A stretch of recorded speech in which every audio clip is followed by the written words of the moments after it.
May mga nagko-comment sa atin na madali na lang daw para sa akin na magsalita kasi malalaki na yung mga gym ko at successful na ako.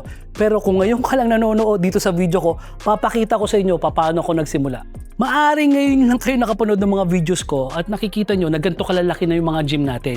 Ito po pala ay nasa Gym Republic, Lipa City tayo. So ini-invite natin kayo mga taga-Lipa na pumunta rito sa Gym Republic City sa may Lodlod po kami. So ito ay 1,000 square meters na gym. So napakalaki pong gym nito. Ito po yung pinakamalaking gym dito sa probinsya ng Batangas.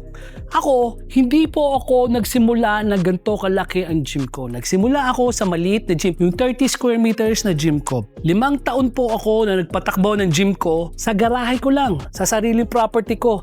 At yung gym na yun din na nakatulong sa akin para makabili ako ng property at makabayad. Kasi yung kinikita ng gym na yun ang nagbabayad sa utang ko. After 5 years, na-realize ko na ang laki pala talaga ng market ng mga nagji-gym sa amin at hindi nakasya dito sa maliit na 30 square meters. So naglakas loob ako talaga. Yun, matagal ko ng plano. Sabi ko, hopefully, way back 2008, 30 square meters yung gym ko. Sana dumating yung panahon, lalaki yung gym ko. Pero hindi ko akalain na ang kauna-unahang Gym Republic na maitatayo ko after 5 years yung 2008, 2013 nakapagtayo tayo ng The Gym Republic Cavite City. Yung The Gym Republic Cavite City ang pinakamalaking gym noong mga panahon na yon. At ngayon, yun ang pinakamalaking gym bakal pa rin sa buong Pilipinas.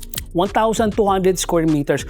Isipin mo, from 30 square meters napunta ako sa 1,200 square meters. After nun, pinanganak na rin yung The Gym Republic Tarlac City.